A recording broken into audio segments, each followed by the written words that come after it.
Hey everyone, Pastor Kyle back with Bite Size Bible reading. Today we're on Exodus chapter 4. Then Moses answered and said, "What if they will not believe me? And what if they will not listen to my voice? For they may say, 'Yahweh has not appeared to you.'" And Yahweh said to him, "What is this in your hand?" And he said, "A staff." Then he said, "Throw it on the ground." So he threw it on the ground, and it became a serpent. And Moses fled from it. And Yahweh said to Moses, "Stretch out your hand and grasp it by its tail." So he stretched out his hand and he took hold of it, and it became a staff in his hand, that they may believe that Yahweh, the God of their fathers, the God of Abraham, the God of Isaac, and the God of Jacob, has appeared to you. And Yahweh furthermore said to him, "Now put your hand in your bosom." So he put his hand inside his bosom. Then he took it out, and behold, his hand was leprous like snow. Then he said, "Return your hand inside your bosom." So he returned his hand in his bosom, and when he took it out of his bosom, behold, it returned to being like the rest of his flesh.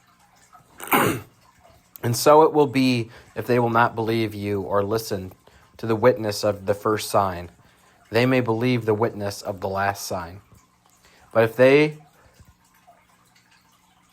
if it will be they will not believe even those two signs, and that they will not listen to your voice, then you shall take some water from the Nile and pour it out on dry land, and the water which you take from the Nile will become blood on dry land. Then Moses said to Yahweh, "Please, Lord, I have never been a man of words, neither recently nor in time past, nor since you have spoken to your slave, for I am the one with a hard mouth and a hard tongue." And Yahweh said to him, "Who has made man's mouth? Who makes him mute, the deaf, the seeing, nor the blind? Is it not I? Is it not I, Yahweh? So now go, and even I will be with your mouth, and will instruct you in what you shall say." But he said, "Please, Lord, send now the message by whomever you will." Then the anger of Yahweh burned against Moses, and he said, "Is there not your brother Aaron the Levite? I know that he can certainly speak. And moreover, behold, he is coming out to meet you, and he will see you and be glad in his heart. And you are to speak to him and put the words in his mouth. And even I will be with your mouth and with his mouth, and I will instruct you in what you shall do. Moreover, he shall speak for you to the people, and he will become as a mouth for you, and you will become as God to him. And you shall take in your hand the staff with which you shall do the signs." Then Moses went and returned to Jethro his father-in-law and said to him, "Please let me go, that I may return to my brothers who are in Egypt, and see if they are still alive." And Jethro said to Moses, "Go in peace." And Yahweh said to Moses in Midian, "Go, return to Egypt, for all the men who were seeking your life are dead." So Moses took his wife and his sons and mounted them on a donkey, and returned to the land of Egypt. Moses also took the staff of God in his hand. And Yahweh said to Moses, "When you return to Egypt, see to it that all the miraculous wonders which I have put in your hand, that you do them before Pharaoh. But as for me, I will harden his heart with strength, so that he will not let the people go.